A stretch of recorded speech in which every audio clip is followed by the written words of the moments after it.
Hello and welcome to another episode of Beer Man's No Bull Beer Reviews.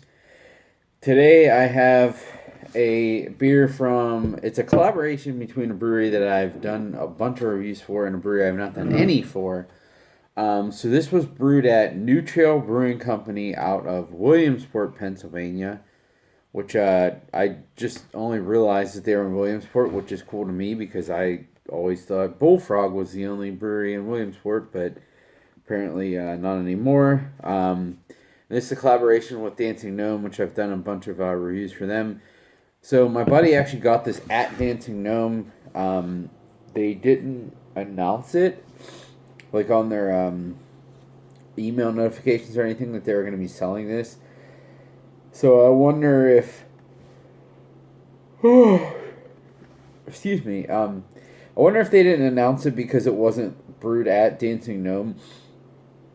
But I mean, they're technically allowed to sell it because it's made from a brewery in Pennsylvania. So it's if it's approved, if it's an approved label in Pennsylvania, then Dancing Gnome can sell it. You know, that's not an issue. But maybe because they didn't brew it at Dancing Gnome, they didn't want it to be like a publicized thing. But they had cans they want to sell them. I don't know. Anyways, this is called Neither Here Nor There. Just says Hazy Double IPA, and I don't think it's interesting. It says double IPA. I don't think it says on the can how strong this is, but I'm pretty sure I looked it up online. This is like 9.7, which by most breweries today's standards is considered a triple IPA. So, you know, take it as you will, but yeah, it's 9.7 ABV. So, and I didn't see because this wasn't on the Dancing Gnome thing. I haven't found any description about what hops are in this or anything. So I'm going into it blindly. We'll see how this is. And I honestly have never even heard of this New Trail Brewing Company. So if I do end up back in Pittsburgh at some point for whatever reason, and I want to take a trip out to Williamsport to go to Bullfrog, I would definitely try to check this place out too. You know, I'm always about new breweries opening and checking them out. So, anyways, you can see this pours a pretty hazy, really dark golden color, almost orange with a slightly less than 1 finger's worth of head that's sticking around. It's pretty pretty thick and fluffy.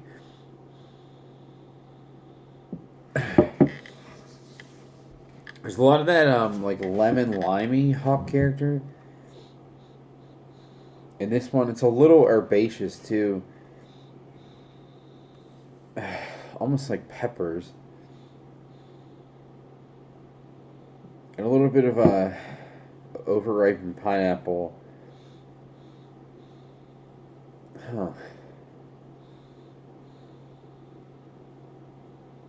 There's something that almost smells like metallic too. I don't know. It's weird.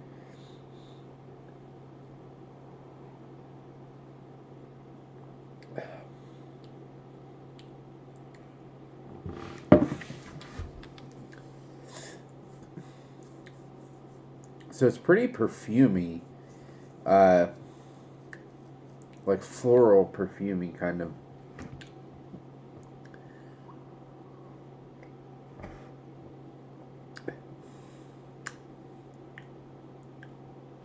It's pretty soft, and it's a little bit sweet, but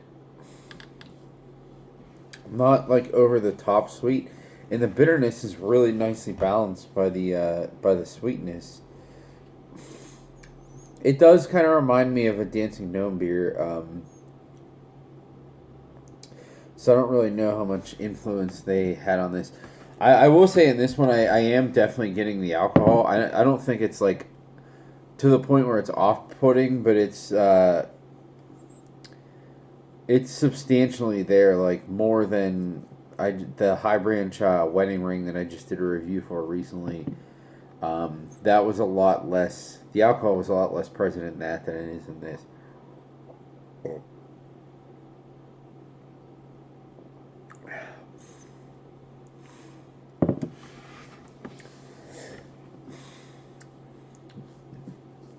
But I will say, the alcohol is kind of just giving like a little like burn on the tongue, but I'm really not getting it here in the throat, which doesn't bother me much, to be honest. I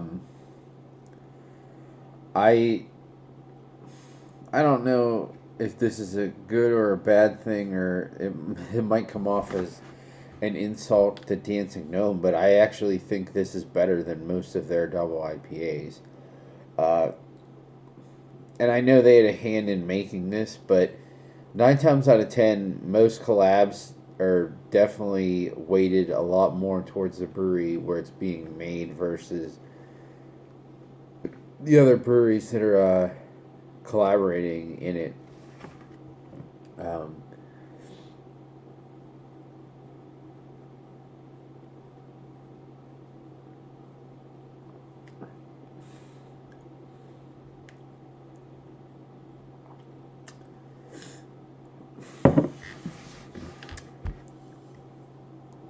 Yeah, it's nice little orange pineapple, a little bit of like a lemon lime character to it.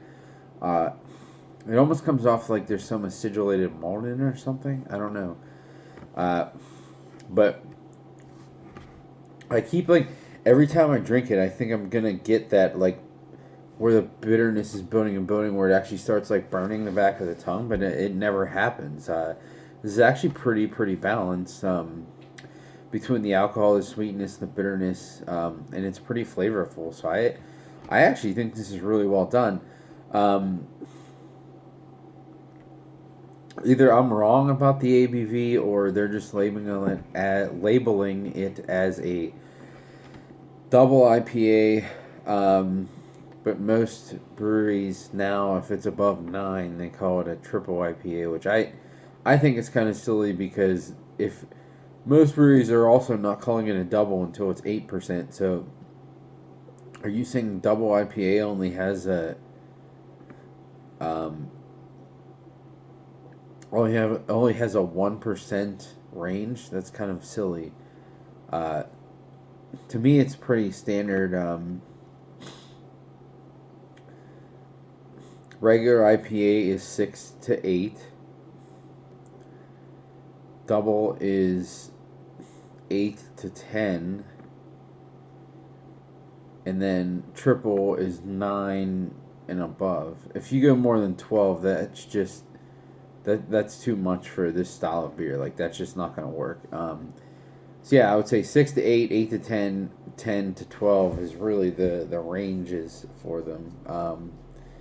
And then below 6 is either pale ale or session IPA, whatever you want to call it. But yeah, I think for 9.7, even though, like I said, this one shows the alcohol more than that high range one, but that one hit it completely. This still is, I think, pretty drinkable for being that strong. And overall, the flavor's really well. It's nicely balanced. There's nothing rough about it that makes you want to that makes me hesitant to take another sip. So, I don't know what this costs. I'm guessing it was probably like $20 for a 4-pack. But if that's the case, I would buy this again. I think this is pretty well done. And again, I don't know how much hand Dancing Gnome had in this versus the New Trail. Sorry, I forgot about their name. But I mean, if New Trail is making this by them, like something like this by themselves, that's pretty good, and I would definitely like to check them out. And I wonder. Now I'm gonna have to look them up, because if this was brewed there, I can't imagine that they somehow shipped the beer to Pittsburgh to Dancing Gnome's facility to have it canned. So I'm guessing they canned it at their own place, so they have a canning line, or maybe it was a mobile canning line. I don't know. But I would like to check it out. It'd be good to know that there's another brewery in Williamsport that's doing some good stuff. So I think that's all I got in this one. Please like, comment, subscribe. Let me know what you think, and I look forward to doing the next one. Thanks.